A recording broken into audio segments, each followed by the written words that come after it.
Kw'izina rya Data n'irya Mwana n'irya Mutima Mweranda, amen. Bene wacu dusangiye urugendo rugenda mu ijuru, ndabaramukije mw'izina rya Yezu Kristu, nitukire Kristu. Turasabikanya ijambo ry'Imana riri muri Bibiliya mu gitabo c'Amazaburi, tugeze ku Izaburi ya 94. Tuyizirikana guhera ku karongo ka mbere kugeza ku karongo ka 13. Ijambo ry'umuto twisunga rivuga ngo Imana irampa akarenganyo.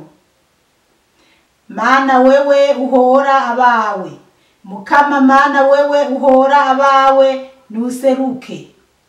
Haguruka mucamanza w'isi, subiriza mu ndumane abanyabwishime. Ababisha bazoshitsa ryari ga Mukama, ababisha bazoshitsa ryari kwishongora.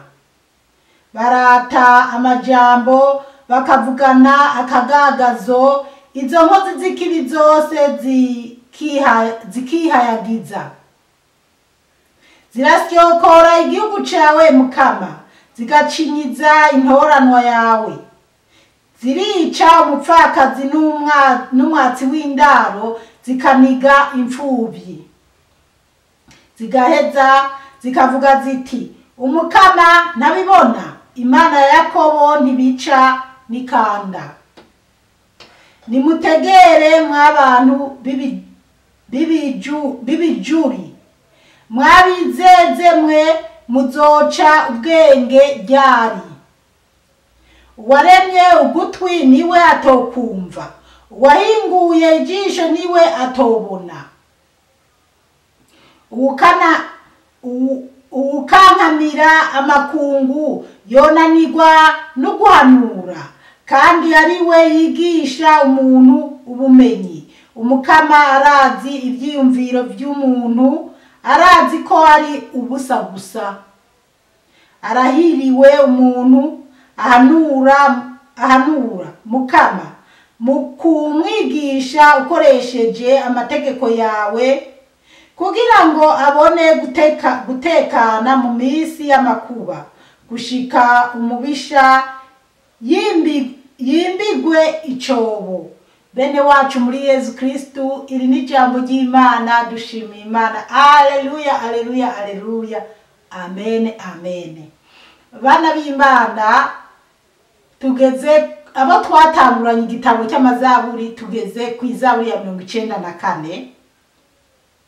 Ijambo ry'Imana umutwe waryo uravuga ngo Imana iranka akarenganyo. Murumva abana b'Imana, Imana iranka akarenganyo. Imana iranka umuntu arenganya uwundi. Imana iranka abantu barenganya abandi. Imana yo mu ijuru iduhe gutahura cyane. Akarongo ka mbere kavuga ngo Mana wewe uhora abawe, Mukama Mana wewe uhora abawe nuseruke. Uyu muntu aratabaza Imana, akavuga ati canke aba bantu bakavuga bati, Mukama Mana wowe utibagira bawe, Mana wowe uhora bawe. Mbese muri make abantu bacinyiza abandi, abantu barenganije abandi, wowe warenganijwe canke iyo gurupe iriko irarenganywa, ivuga ngo Mukama wowe utibagira bawe, wowe uhora abawe. Nyaruka dutabare Mukama, ibintu birakomeye. Niko dukwiye natwe kwambaza Imana iyo turi mu bikomeye, ariko ntitwambaza Imana canke duhamagara Imana kuko dufise ingorane canke turuhijwe. Oya, igihe cyose tunezerewe twubaha Imana, dusenga Imana, tunezerererwa Imana, dushima Imana. No mu bigoye rero, ugeze mu bigoye niho uca wibuka noneho ukamenya uti Imana ndayihamagara, ndazi neza ko Imana itareka abarenganwa ngo babandanye kubarenganya. Reka duhamagara Imana izidutabare, kuko kandi Imana iraninumira ibintu bikaba bibi. Ariko buriya iyo uri mukuru Imana wowe waranihebuye uza kubona bihindutse, ababikugiriye nabi bakagwa mu izo ngorane bagafatwa. Akarongo ka kabiri kavuga ngo haguruka mucamanza w'isi, subiriza mu ndumane abanyabwishime. Muravyumva abana b'Imana? Aba bantu baravuga ngo haguruka mucamanza w'isi. Nta wundi mucamanza w'isi dufise ukuri atari Imana ibyagiye mu ijuru canke se Yezu Kristo. Abo nibyinyegeje n'ibitinyegeje, barakujyajya, barakugirira nabi, barashaka kukuyongobereza ibyawe, ariko wewe hamagara Imana ati Mana wewe utarenganya, wewe ubona ibyinyegeje n'ibitinyegeje, ndenganura ubu hasigaye hawe. Haleluya, amen. Hari igihe iyo nteye haleluya mba niyumviriye nk'ikintu, nk'ubu hari ikintu niyumviriye Imana yankoreye mw'iyi minsi. Haleluya, amen. Nkaca mbona nyene ukugira neza kw'Imana. Ngo subiriza mu ndumane abanyabwishime. Imana isubirize mu ndumane abanyabwishime. Umuntu akiyishima, umuntu akabarama mu nzu nziza canke mu bintu yanivye yivye abandi. Erega naho wowe wabikuye mu maboko yawe, waradandaje canke wararimye warimbuye, Imana yaraguteye iteka ukaronka, wabikuye mu maboko yawe, ntukwiye kwishima. Oya, ukwiye kwitonda. Uyu munsi ndiko ndakora ubutumwa bwiza, mvuye gusenga ni ku munsi wa Mungu. Inkuru nziza y'uyu munsi badusomeye inkuru Lazaro n'umutunzi. Rero umutunzi yari yarabaramye mu bintu byiwe anezerwa, Lazaro canke Saboro baza akabirukana. Ariko ijambo ry'Imana rirashaka ko mu butunzi bwawe uyubahisha. Urazi yugiriye neza umworo akagendana navuga ati harakabaho ujya mutunzi, Imana ikomeze imugwirize byinshi kuko wamugiriye neza. Rero Imana iranka abanyabwishime ngo haguruka mucamanza w'isi. Imana yo mucamanza w'isi ihaguruke. Subiriza mu ndumane abanyabwishime, ngo subiriza mu ndumane abanyabwishime. Kumumwo umutunzi Lazaro kumumworo yagiye mukikiriza kwa Aburahamu, wa mutunzi nawe akaja mu muriro. Aburahamu akamubwira ati buka mwisi ngene wishima, ingene wirata, ingene wari unezerewe. Reka rero n'umwanya wa Lazaro. Nifashishije ayo majambo uyu munsi kuko inkuru nziza canke se amavanjiri twasomewe haba mu gitabo ca Mose na Timote, harimo amajambo akakaye yakoze ku mutima wanje, aho twumvise bavuga bati abiryamira bagatoranya impene nziza, bagatoranya ibitungwa byiza, bakinezererwa biryamiye ku mariri yabo, bumva ko atangorane bafise, bibereye mu bwishime. Bana b'Imana rero duce bugufi imbere y'Imana, tuze turareka kwishima, reka twihutishe. Gatatu, ababisha bazoshitsa ryariga Mukama. Aravuga ngo ababisha bazoshitsa ryariga Mukama, ababisha bazoshitsa ryari kwishongora. Murabizi ngene ababisha birirwa barishongora, barata amajambo, bakavugana akagagazo, izo nkozi z'ibibi zose zikihayagiza. Aha nyene bana b'Imana reka tuhasigure canke tuhasigukirwe turabye mw'isi ngene biriko biragenda. Muravye mw'isi abanyabyubahiro, abishira hejuru, ingene birata bari hejuru. Dufate Amerika, dufate duce tugonganisha Amerika, Ukraine, Uburusiya, Ubujapani, Korea. Muca muraba ibihugu abo ba president bonyene ingene bihaya bisha ngo jeni hejuru, ngo nakaniya gutera nzogufasha kugwana, ngo ibihugu bimwe bya rutura bikaza kosha uduhugu duto duto tutanashoboye ngo gwinjire nzogufasha, kandi bariko barashora abandi. Bijya byose rero nibyo bwishime abantu bisi birata ni ryo jambo ry'Imana nobona rikwigisha kuba twasomye muri Amos abantu birata bakabona biryamiye ku mariri cyane ku bitanda byiza bikozwe mu nzahabu mu nzu hasayangana ukuntu ntibiyumvire ko ejo bizohinduka mugabo bigahinduka babaye hasi. Hari byinshi mba niyumvira nkanatwenga iyo uraba umuntu yibabura mugabo musanga yakorotse ari hasi. Imana idutabare cyane, Imana iduhe gutahura cyane, kuko naho batoba ba president cyangwa ibyo bihugu by'ibihangane niko ndavuga, no muri quartier no kugatumba, reka kwibona ko umugore mwiza wambara gusumba abandi bo muri ako gace, reka kwibona ko umugabo mwiza utunze imodoka cyangwa ufise ibintu gusumba abandi. Ca bugufi wiyoroshe nkuko nawe ejo byo kuvako. Imana iduhe gutahura cyane.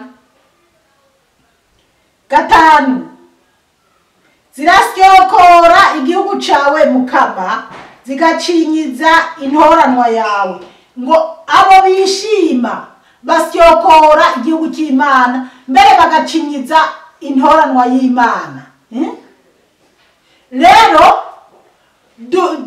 tugiye no kuraba abantu bishira hejuru, abantu biyita ko arabahinga bashoboye kuja kuvumbura ibintu mu mazi canke mu kwezi canke kuzuba canke hirya no hino, barirata bagaca basonzugura intoranwa z'Imana. Novuga ni intoranwa z'Imana zatoranijwe kuvuga inkuru nziza canke ijambo ry'Imana.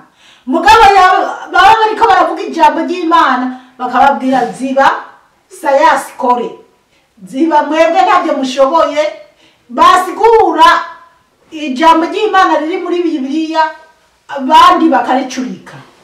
Rero Imana yo mwijuru ni Imana mucamanza w'isi, ni Imana ikomeye cyane. Uko umuntu yoba ari kose amaherezo arapfa, amaherezo birahinduka. Reka mumbabarire ariko mvuge nk'ubu turi mu kigandaro cy'umwamikazi wacu yadutwara Elizabeth wa kabiri, yaritavye Imana. Urebye ukuntu yarabayeho, ukaraba ubuzima bw'ingene byari bimeze, ugacuraba n'izikwa ryiwe ntirimeze nk'ayandi mazikwa y'abandi bantu, kuko si uwo bajanye kuzikana gutyo wonye ngo bace bamubakira wenda basaka ngo bahoya azitswa ahantu mu nzu mbese ni muri commune, ni muri presidence.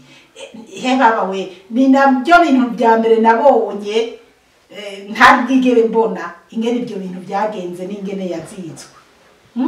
Bashatse bagenda bagakurayo bakaraba ingene bakongera bakaraba umubiri wiwe. Ariko bana b'Imana mwumve ko ngaha mwisi tuhaca tugenda, uko womera kose ca bugufi witwararike bagenzi bawe, ureke kwishima. Ubwishime buherera mw'iyisi. Iyo umuntu avuye mu mubiri ntamenye ibigiye kuba imbere, kandi naho byaba bimeze gute umuntu arava mu mubiri akagenda. Umwamikazi wacu mw'isi nzima niwe yari wa mbere, kandi ngira ngo mu bamikazi bagiye batwara canke se n'abami niwe yoba yaratwaye umwanya muremure gusumba. Kandi Imana imuhe kuruhuka neza, kuko uko biri kose ashobora kuba yarakoze neza canke nabi ntavyo nzi, ariko ibyo nibanga ry'Imana. Gusa je ndiko ndakubwira ko iyo bibi bishoboka nk'ujya ntiyari kuva mu mubiri, ariko kubera twese ariyo nzira ni lazima bitwigisha ko twoca bugufi tugatekana, tukitwararika, tukamenya ko ibintu byose bizohera. Bariko baradondagura ibintu, imigambi yagize za Commonwealth yatanguje ibintu, uca wumva ati nkuwapfiriye iki. Ariko ntabwo woza kugura urupfu, nta waruhaye umugeni, niko mu Burundi bavuga, mu Kirundi, mu migani y'ikirundi ngo nta waruhaye umugeni. Ubwo rero wari we wese n'umukandida w'urupfu. Ariko turabe upfuye gute, usize yahe mateka, hariho umuntu apfa abantu bakavuza induru ngo si wagishitseyo, n'ubundi apfa abantu bakarira ati turahombye, bikamera nka Dorokasi wo muri Bibiliya yapfuye imfubyi n'abapfakazi bagatondana ibiremo impuzu yabadodera kwa Petero ti turababaye turandagaye, bagasenga Imana ikamugarura mu buzima. Reka tubandanye.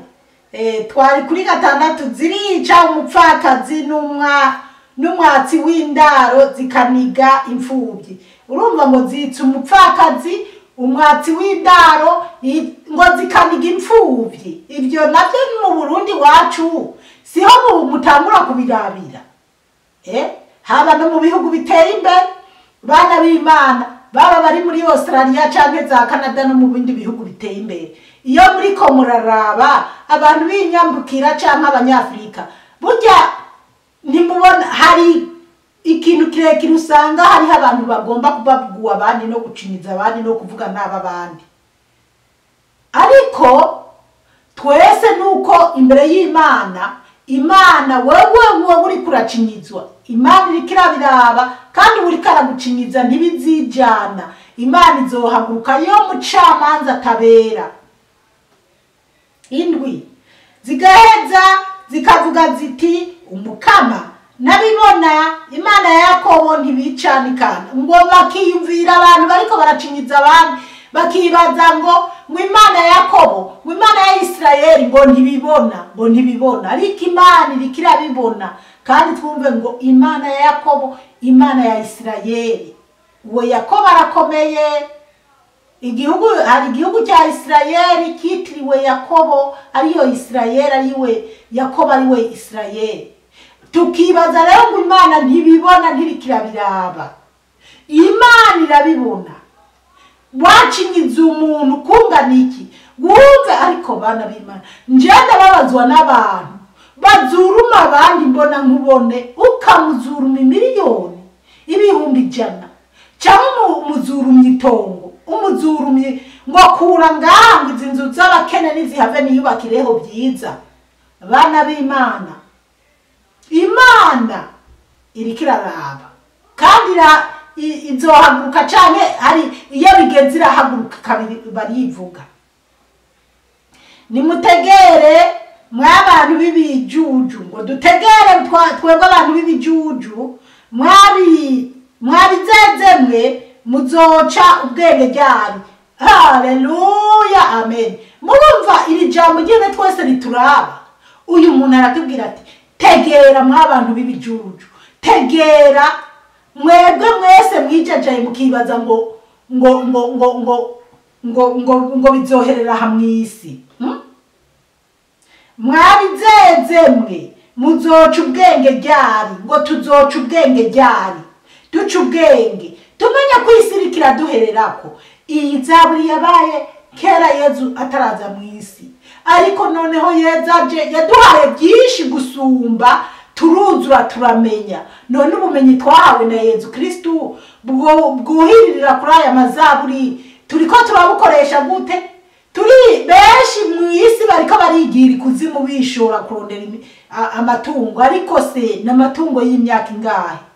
No kubwira nshuti yanje, urabwira ujya mugenzi wawe yijajaye mu by'isi, nyabuna garuka Yezu ataraza gutwara ishengero. 9 uwaremye ugutwi niwe atokumva, ngo Imana yaremye ugutwi, ngo twibaza ko itumva abo izo mfubyi n'abapfakazi nabo bose bariko bararenganywa.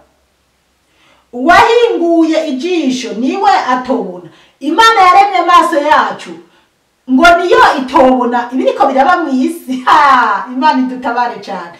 Imana y'ibyagiye mu ijuru irabira mu madirisha no mu nzugi z'ibiyo byiza byo nagwaruzi rw'inyanja. Imana iraba hasi kabona twese ko turiko tubigenza, irabibona kuko yaremye amaso, duha amaso yo kubona, yo ibona byinshi gusumbya nkese twebwe turaba aha duhambije. Basi rero tubona ibiduhambije twitware nk'uko Imana ishaka. Ubukangamira makungu yonanirwa no guhanura, ngo Imana ikankamira amakungu igafata abana ndi bariko baripapura ikabaka ubuzima canke ikabarekurana intambara igatera ibyo bubatse n'ibiki bigasambuka. Ngo iyo Mana yonanirwa no kubwira abantu bayo canke no guhanura ati nimubireke? Usibye kwiduhanura tukararika amazose, Imana yo mwijuru iduhe gutahura cane. Kandi ari we yigisha umuntu ubumenyi, kandi iyo Mana nyene ngo niyo yigisha umuntu itwigisha ubumenyi. Nyimba je Zipora ndiko ndasoma Bibiliya, iyo Mana niyo yanyigishije kumenya gusoma ibi bintu byanditse, nawe niyo yakwigishije kumenya gukora imikate, niyo yakwigishije kumenya gusona impuzu, niyo yakwigishije kuba wo kora gutya Bibiliya canke akakantu canke kudesha igitambara canke icyari cyo cyose. None ko iyo Mana yatwigishije ibyo byose katurema ikaduha ubwo bwenge bwose, tuyubahe. Umukama arazi ibyiyumviro by'umuntu, arazi ko ari ubusabuza. Imana yo mwijuru dutabare cyane. Ngo Umukama arazi ibyiyumviro byacu, siko kuri? Niko kuri. Imana nubu nicaye aha, ibyo ndiko ndatekereza Imana irikira biraba, irambona mubwimo ibitekerezo byiza canke ibitekerezo bibi. Nyimba nza gutukana, nyimba nza guheza ibi bintu nkaca simbira kuri telefone mu kwishuza ntukana canke. Imana yo mwijuru, Imana idutabare cyane, kuko abantu bana b'Imana tutagiye dusoma Bibiliya canke ngo twibuke ko Imana itubwira gukundana no kubahana. Twokwama turiko turashwana, twokwama turiko turajyana n'abantu. Je n'ukuri hari igihe nsanga telefone yanje rimwe nk'imessage nkumvumenga no canishura uwo muntu nabi cyane, nkumvumenga no mu telefone hamutuka, ariko uwundi mutima bya bindi nigisha abantu cyane, bya bindi Imana yambwiye kwigisha abandi, nje nzoba ndenza akarimbi nkaca numva nkwiye guca bugufi. Ni byiza rero ko tuza turasoma Bibiliya cyane tukumviriza inyigisho abakozi b'Imana baduha. Noneho tugeze mu bikomeye bitunanira kwihangana, Imana yonyene mutima w'Imana bari we yaduha kwihangana, kuko mw'isi kwihanganiranira biragoye, ariko kandi birashoboka.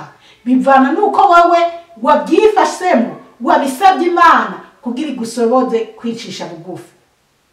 Rero Umukama arazi ibyiyumviro by'umuntu, Imana irazi ibyiyumviro by'umuntu agiye kugira nabi canke agiye kugira neza. Arazi ko ari ubusa gusa, Imana irazi ko ibyiyumviro by'umuntu ari iby'ubusa gusa. Kandi wiyumvira byiza, wiyumvira ibimeze gute, niwagira ibyiyumviro bibi n'ubusa gusa, bizoguherana hanyuma uce wisanga ubandanirije mu muriro udahera. Ariko niwagira ibyiyumviro byiza, Imana izobikubona mu urukundo, ikubone ko wagira ibyiyumviro byiza by'amaproje meza byo kwitaha abandi, byo guteza imbere abandi, byo kumenyesha inkuru nziza mu bantu bose, amaherezo meza yo kubandanya uja mu ijuru. Ndakwipfuriza kugira amaproje meza kujana mu ijuru, ujanayo n'abandi. 12 arahiriwe umuntu ahanura. Mwabyumve, arahiriwe umuntu ahanura Mukama mu kumwigisha akoresheje amategeko yawe. Haleluya. Ngo arahiriwe umuntu ahanura abagenzi biwe neza, akagereka ko ti Mukama mu kumwigisha akoresheje amategeko yawe. Uwo muntu ahanura abandi, yigisha abandi akoresheje amategeko y'Imana, atari amategeko yiwe yizaniye ngware. Mvuze ko kuva saa moya z'ijoro abakobwa batoranijwe kubyina mu bubare baza kuba batanguye, cyane filime ya pornography iza gutangurira umwanya w'intuyo. Cyane ndategetse genda mugwana hanaha, genda mugira ibi n'ibi bitari mukuri, maze saa sita z'ijoro tuze guhurira ku mangazini yo kwa Naka, tuze cyane ku ibanki runaka tuze gutera hanaha. Abo bantu rero bahanura ibyo baragowe, ariko uyu wavuze ngo arahiriwe umuntu ahanura. Mukama mu kumwigisha ukoresheje amategeko yawe. Rero yaba umuntu yumvira umukama akumvira umukama amategeko y'Imana, umukama akatwigisha, cyangwa umuntu ahanura bagenzi biwe abigisha neza, uwo ni wahiriwe, uwo muntu arahiriwe.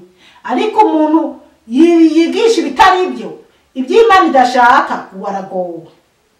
Akarongo ka 13 ariko duhereza ko karavuga ngo kugira ngo abone gutekana mu minsi y'amakuba, ngo muntu ahanura ibyiza by'umukama azotekana mu minsi y'amakuba, gushika umubisha yimbigwe icobo. Ngo gushika umubisha yimbigwe icobo, gushika umubisha azoze mu muriro udahera, cyane se gushika umubisha azoba ari karashaka gutabandi muri prison cyane kunyaga iby'abandi, yimbigwe icyobo. Hari benshi bapfa bagiye kwiba batarashika kubyo bashaka kwiba. Hari benshi bapfa bazize ubusambanyi batarashika mu maraha bari bimirije kuzoshikamo. Hari abagabo benshi bicigwa mu bumaraya, hari abagore benshi bicwa n'abagabo babo babafatiye mu busambanyi, cyane se abagabo bicwa n'abandi bagabo kuko babafatiye ku bagore babo. Abo bose ni ingorane, ni kugira mu by'isi batazi ko umwansi Satani ariko arabashorerayo, kandi Imana nayo iriko iravyanga, kandi Imana ikazo gushira kwiherezo ribi. Imana yo mwijuru idutabare cyane, iduhe gutahura. Mwarahezagiwe n'Imana. Ku izina rya Data, rya Mwana, rya Mutima Mweranda. Amen.